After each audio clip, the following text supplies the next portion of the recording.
They once brought the world of Star Trek Deep Space Nine, 1993-1999, to life, shaping a saga that redefined sci-fi.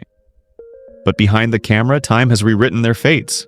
Which beloved stars are still with us, and which have tragically passed away? How did fame struggles and personal battles shape their final years? The answers may surprise and break your heart.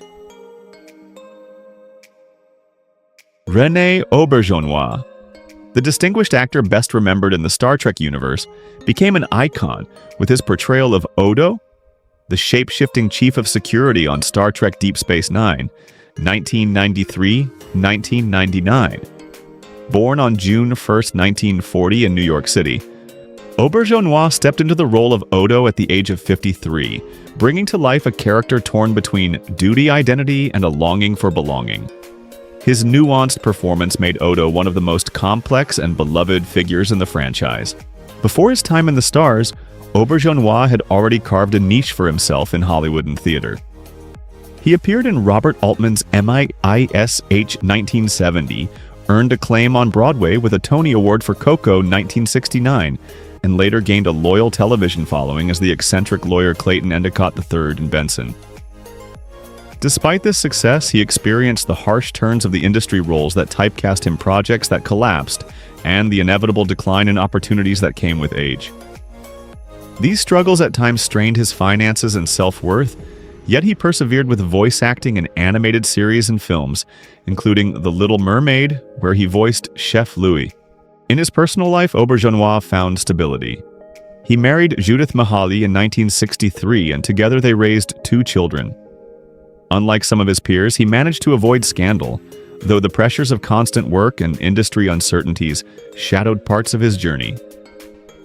His net worth at the time of his passing was estimated at around $5 million, built from decades of acting across stage, film, and television. He owned a modest but elegant home in Los Angeles, more a sanctuary than a display of wealth. Tragically, René Auberjonois passed away on December 8, 2019, at the age of 79 following a battle with metastatic lung cancer. His death was mourned across the entertainment world, not only because of his talent but also his warmth and generosity toward fans. Today, his legacy as Odo remains immortal, a reminder of how a man behind heavy prosthetics could reveal the deepest humanity. Aron Eisenberg, forever cherished by Star Trek fans, became an unforgettable figure through his role as Nog, the ambitious young Ferengi who dreamed of transcending his people's mercantile traditions to join Starfleet in Star Trek Deep Space Nine, 1993-1999. Born on January 6, 1969 in Los Angeles, California, Eisenberg stepped into the role at only 24 years old. Despite his short stature caused by a congenital kidney condition, he imbued Nog with determination, vulnerability, and courage, eventually making him the first Ferengi to serve in Starfleet, a groundbreaking arc that resonated with audiences. Before Star Trek, Eisenberg appeared in films such as The Horror Show, 1989, and Puppet Master 3rd, 1991, along with guest roles on television series including Amityville: The Evil Escapes. His career, however, was marked by challenges. Health issues plagued him from childhood, and he underwent 2 kidney transplants during his lifetime. These struggles limited his acting opportunities and led to periods of financial hardship. While Nog became his signature role, Eisenberg often found himself typecast or overlooked, a painful reminder of how Hollywood can marginalize those who don't fit its standard image. In his personal life, Eisenberg showed resilience. He married Melissa Longo in December 2018, and though the couple had no children together, his 2 sons from previous relationships were his pride. Despite ongoing health problems, he pursued passions beyond acting, working as a professional photographer and podcaster, remaining close to his fans through conventions and online interactions. His estimated net worth was modest, around $1.2 million, largely from his acting and creative ventures, and he lived in California, preferring comfort and family over extravagance. Tragically, Aron Eisenberg's life was cut short. He died on September 21, 2019, at the age of 50 from complications related to kidney failure. His passing shocked the Star Trek community, as Nog's journey had become one of the most inspiring stories in the franchise. In many ways, Eisenberg's own struggles mirrored Nog's perseverance, turning fragility into strength and leaving behind a legacy of courage and hope that endures far beyond Deep Space Nine. Majel Barrett, often called the First Lady of Star Trek, holds a unique and cherished place in the franchise's history. Born on February 23, 1932 in Columbus, Ohio, she became a central figure in Star Trek, not only through her roles on screen but also as the widow of creator Gene Roddenberry.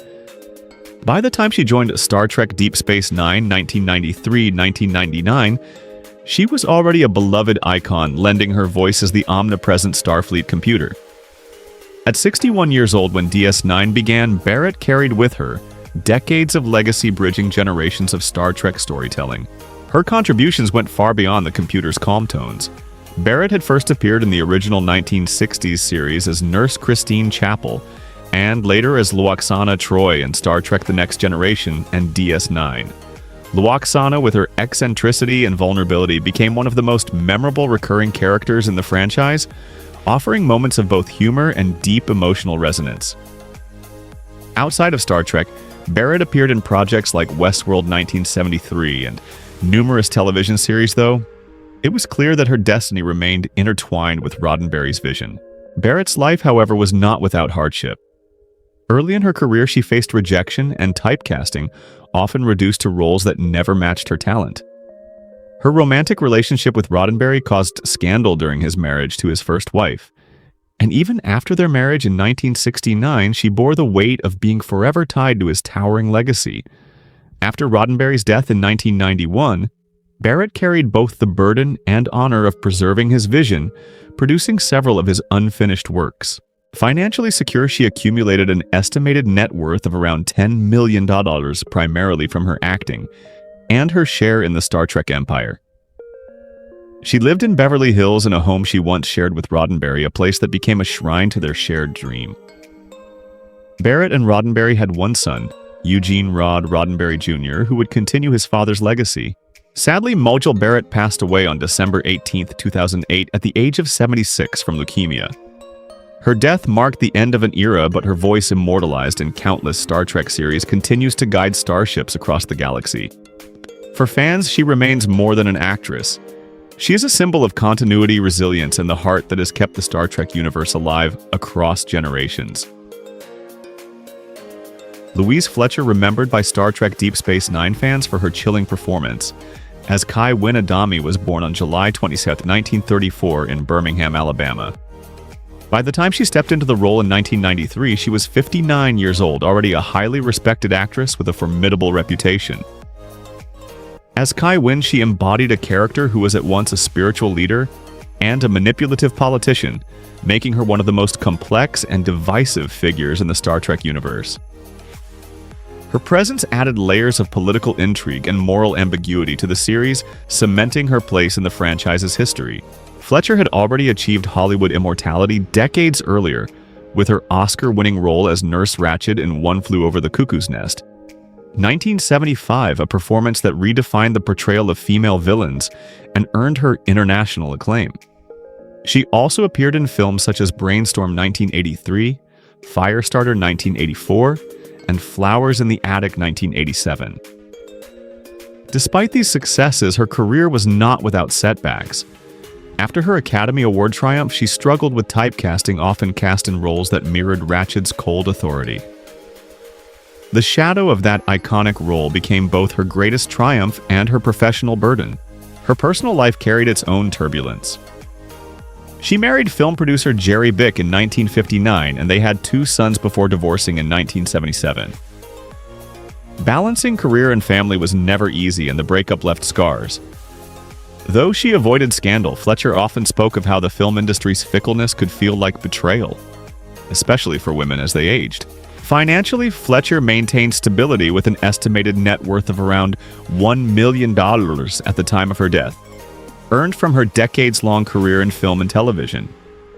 She lived quietly in Los Angeles in later years, far from Hollywood's spotlight, devoting herself to family and personal passions. Louise Fletcher passed away on September 23, 2022, at her home in Mont-de-Rose, France, at the age of 88. Her death was attributed to natural causes. With her gone, the world lost not only one of its most remarkable actresses, but also a woman whose characters, whether Kai Wynn or Nurse Ratched, remind us of the dangerous allure of power and control. In life and legacy, she remained unforgettable. Barry Jenner, fondly remembered by Star Trek Deep Space Nine fans, made his mark in the franchise as Admiral William Ross, a steady and pragmatic Starfleet leader during the Dominion War. Born on January 14, 1941 in Philadelphia, Pennsylvania, Jenner took on the recurring role in 1997 at the age of 56. His portrayal of Admiral Ross brought a human touch to the politics of war, offering wisdom and quiet strength, in contrast to the turmoil that consumed the galaxy. Though not one of the main cast, his presence left an undeniable impression on the series.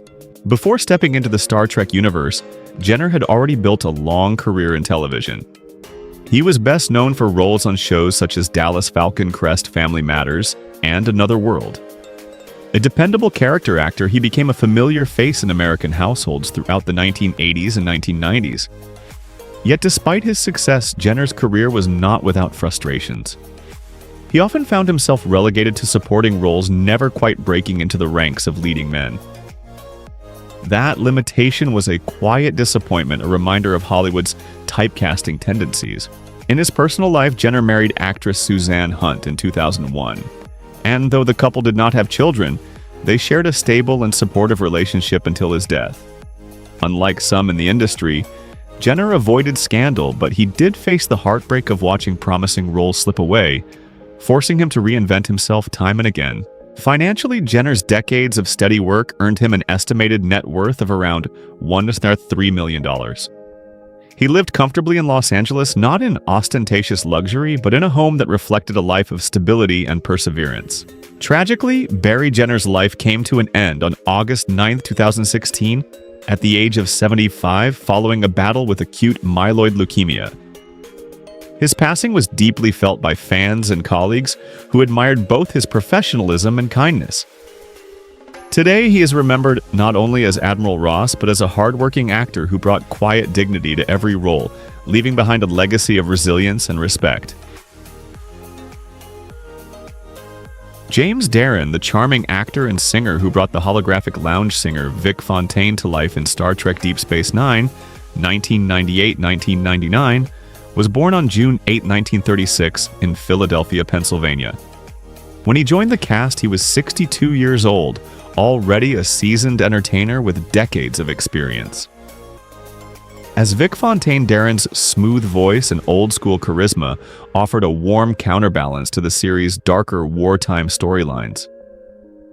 His character became a fan favorite not just for the music but also for the wisdom and emotional support he gave to the crew of Deep Space Nine.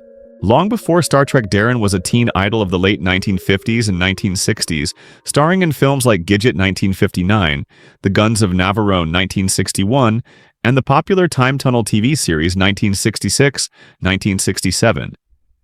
His career as a singer produced hits such as Goodbye Cruel World and cemented his status as a heartthrob. However, Hollywood fame came with its challenges. After his early success, Darren struggled to maintain leading roles, facing the inevitable decline that comes when the industry moves on to younger stars. These shifts brought periods of professional frustration and financial strain. In his personal life, Darren endured both triumphs and heartbreak. He married actress Gloria Terlitsky in 1955, with whom he had a son, but the marriage ended in divorce. Later, he found lasting happiness with second wife Avi Norland, a former Miss Denmark, and together they raised 2 sons. Though relatively free from scandal, Darren's career dips and the pressures of fame sometimes cast shadows on his private life. Despite the ups and downs, Darren's decades in music, television, and film left him financially comfortable with an estimated net worth of around $9 to $10 million. He resided in Los Angeles, living a quieter life after his peak fame, though his elegant home reflected the success he had carved out across entertainment. Today, James Darren is 89 years old, enjoying the legacy of a career that spanned acting, directing, and singing. Though he no longer performs regularly, his role as Vic Fontaine continues to endear him to new generations of fans, proving that even late in a career, the right role can immortalize an actor. His story is one of resilience, reinvention, and timeless charm. Camille Saviola, remembered as a powerful presence on both stage and screen, became a recognizable face for Star Trek Deep Space Nine fans through her role as the Bajoran religious figure Kai Opaka. Born on July 16, 1950 in the Bronx, New York, Saviola brought warmth and spiritual authority to the character when she joined the series in 1993 at the age of 43. Her performance was brief but iconic, leaving a lasting mark on the mythology of the show. Beyond DS9, she appeared in a variety of film and television projects such as The Purple Rose of Cairo, 1985, Moonstruck 1987, The Heights 1992, and Entourage 2005-2010, displaying her versatility as both a dramatic and comedic actress. Despite her charisma and talent, Saviola's career was not without hardship. Coming from a working-class Italian-American family, she struggled early on to find stable roles, often being typecast due to her accent and strong features. Financial instability marked parts of her journey, and though she gained respect in Broadway circles, she never reached the financial heights of Hollywood stars. At the height of her career, her net worth was estimated at around $1 to $2 million, modest, compared to many of her peers. In her personal life, she faced disappointments. She never married and did not have children, a fact that she occasionally reflected on with candor in interviews, framing it as both a freedom and a private sorrow. Camille Saviola's later years were quieter, though she remained active in theater and maintained close ties with the New York artistic community.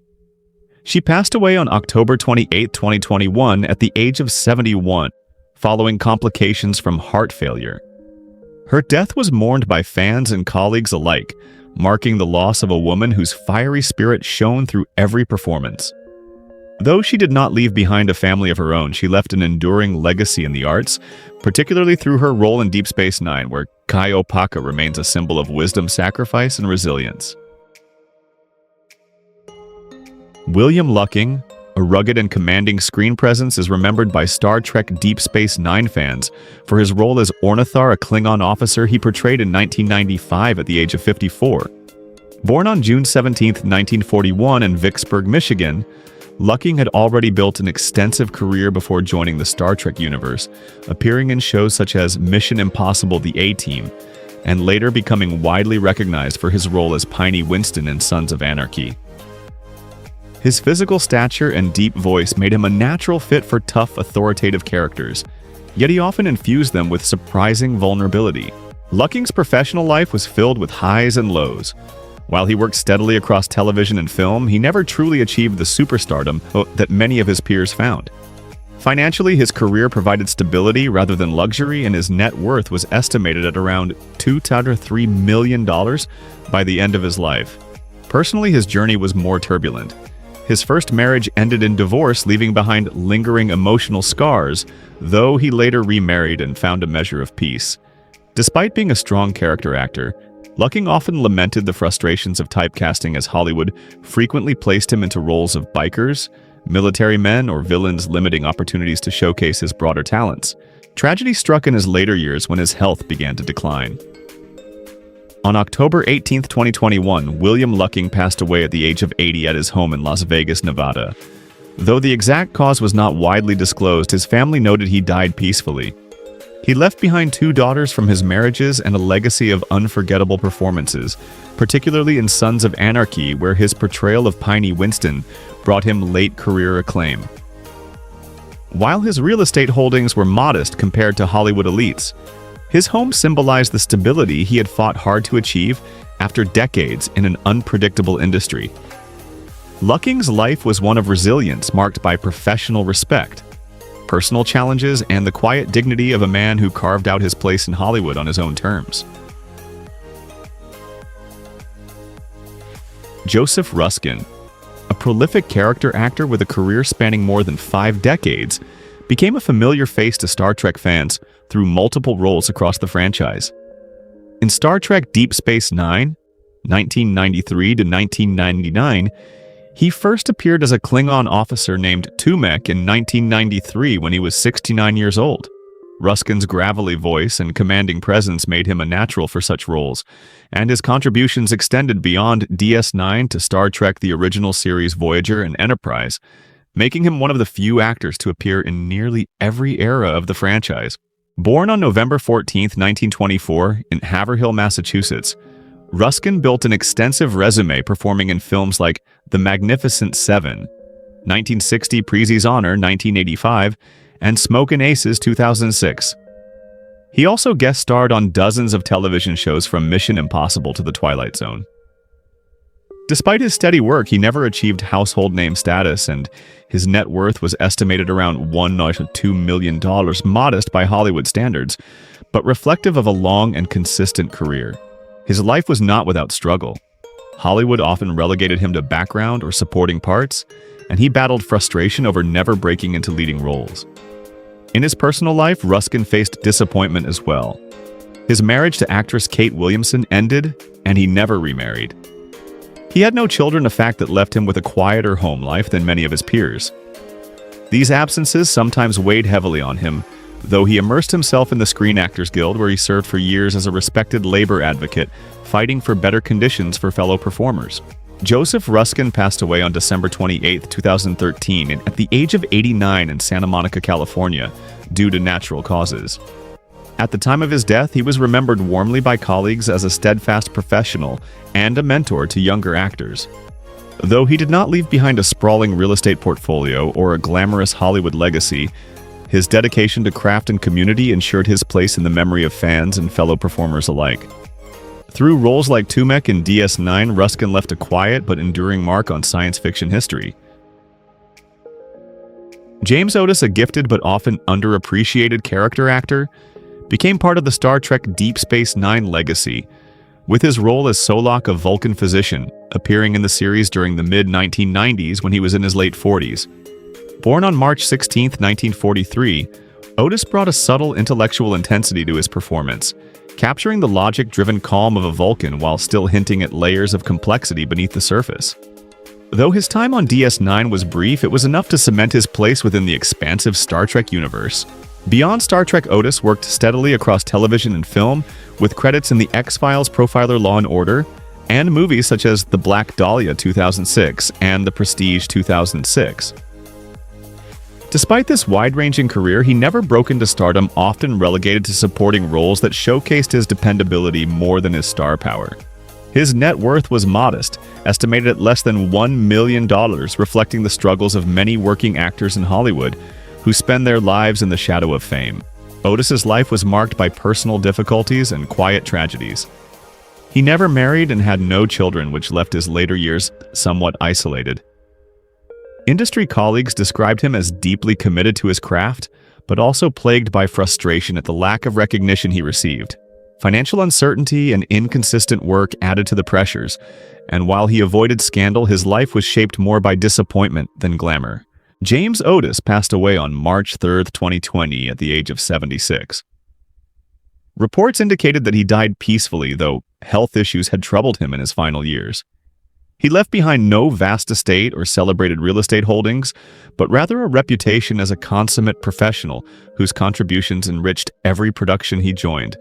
In many ways, his life was a quiet reminder of the countless actors who sustain Hollywood, without ever being in its spotlight, respected, hardworking, and remembered by fans who recognize the value of his performances, especially in the enduring world of Star Trek. Avery Brooks, forever remembered as Captain Benjamin Sisko in Star Trek Deep Space Nine, 1993-1999, became a trailblazer in television history. Born on October 2, 1948 in Evansville, Indiana, Brooks was 44 years old when he first donned the Starfleet uniform in 1993. His portrayal of Sisko was groundbreaking.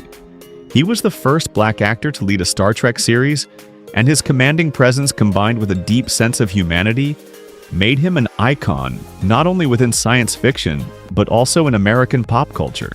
Before DS9, Brooks had already made a name for himself in Spencer for Hire, 1985-1988, as Hawk, a role that brought him critical acclaim. He also performed in films like American History X 1998, and had an extensive career on stage, particularly in Shakespearean theater.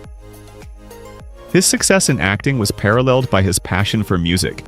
He is a trained baritone and jazz musician, often blending his artistry across disciplines.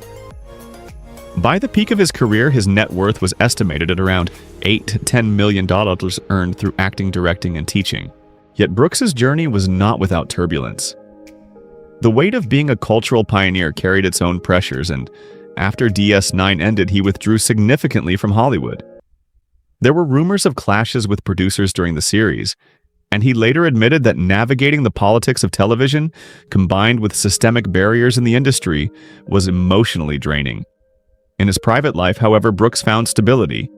He married Vicki Bowen in 1976, and together they raised 3 children, including a son who followed him into the arts. His family became his anchor as he retreated from the limelight.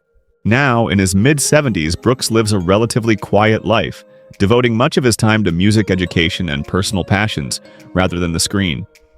He owns property in Princeton, New Jersey, where he also taught at Rutgers University for many years, shaping new generations of actors. Though his absence from Hollywood has fueled speculation and a sense of mystery, fans continue to revere him as one of the most influential captains in Star Trek history. His life, marked by triumphs and battles, both public and private, reflects the story of a man who changed television forever, yet chose peace and privacy over perpetual fame. Cirroc Lofton, best known to sci-fi fans as Jake Sisko, the son of Captain Benjamin Sisko in Star Trek Deep Space. 1993-1999 was one of the youngest actors in the franchise. Born on August 7, 1978 in Los Angeles, California, he was just 15 years old when he first appeared on the series in 1993. Over the show's 7 seasons, audiences watched him grow from a teenager into a young man. And his warm, natural chemistry with Avery Brooks gave DS9 some of its most heartfelt and emotional moments. Outside of Star Trek, Lofton appeared in shows such as Seventh Heaven and The Hoop Life, though he never quite found the same breakout role that DS9 had provided. His career slowed in the 2000s, leading to frustration and financial uncertainty. Unlike some of his co-stars, he didn't transition easily into steady acting work, and at times he struggled with the shadow of having grown up on such a famous series. His net worth today is estimated at around $500,000, reflecting the uneven nature of his career. Lofton's personal life also brought challenges. He married in the 2010s, but the relationship ended in divorce, leaving emotional scars and a sense of disillusionment. He has no children, and interviews suggest he has poured much of his energy into personal growth and creative projects rather than family life. Though he avoided major scandal, his setbacks often revolved around stalled opportunities and the pressure of living up to the fame of his youth, a quiet but very real struggle for many child actors. Now, in his mid-40s, Cirroc Lofton lives a relatively private life, but remains connected to the Star Trek community. He frequently appears at conventions, participates in fan podcasts, and has spoken openly about the importance of representation in DS9 and his gratitude for the enduring support of Trekkies. He resides in California with modest real estate compared to Hollywood elites, but enough stability to focus on writing, producing, and exploring entrepreneurial ventures. While his path has been marked by both promise and disappointment, Lofton endures as the symbolic son of DS9, a figure fans watched grow up in real time, and whose legacy remains tied to one of the most groundbreaking series in television history. Colm Meaney, an acclaimed Irish actor, holds a special place in Star Trek history through his portrayal of Chief Miles O'Brien, a role he first played in Star Trek The Next Generation before becoming a main character in Deep Space Nine, 1993-1999. Born on May 30, 1953. In Dublin, Ireland, Meaney was 40 years old when he began DS9 in 1993. His character embodied the everyman of Starfleet, a working-class engineer balancing duty, friendship, and family life, making him one of the most relatable and beloved figures in the franchise. Beyond Star Trek, Meaney built an impressive film career with roles in The Commitments 1991, The Snapper 1993, The Van 1996, and Layer Cake 2004.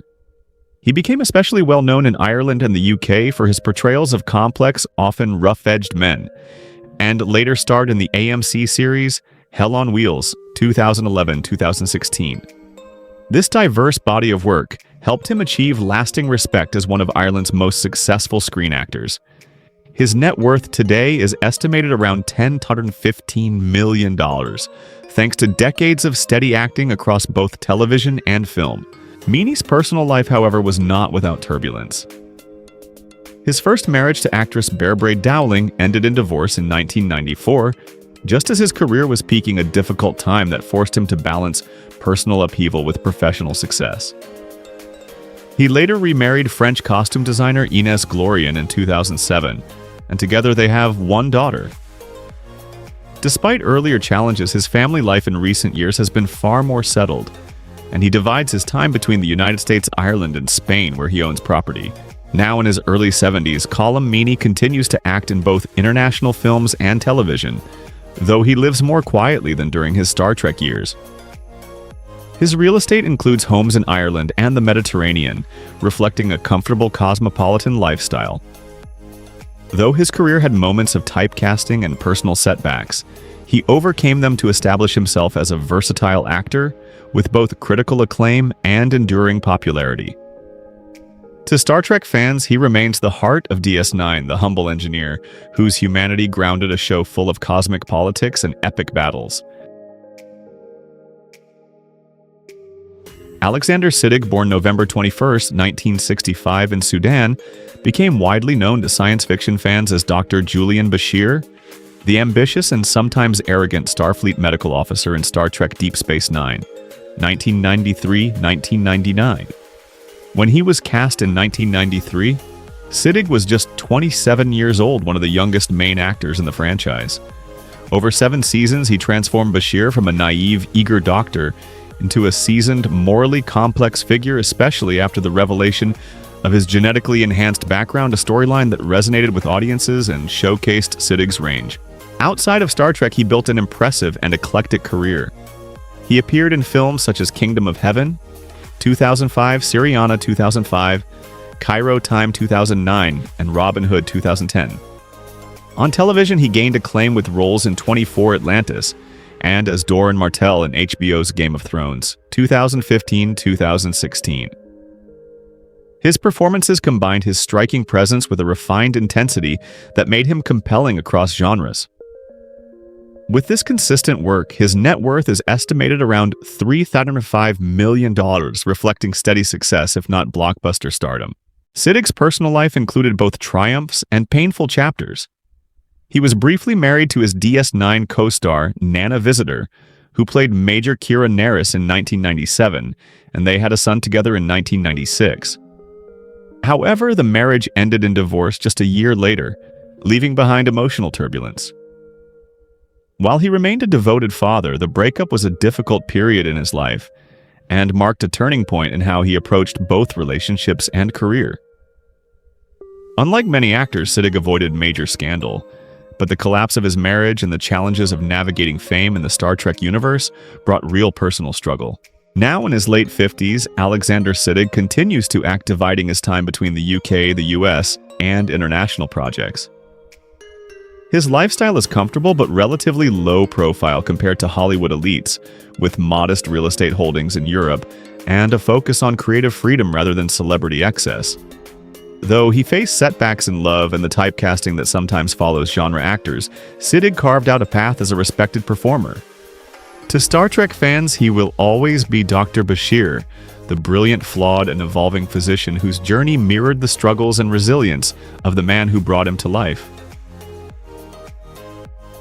Which character from Star Trek Deep Space Nine, 1993-1999, holds a special place in your heart? How does it make you feel knowing that the beloved cast members are no longer with us?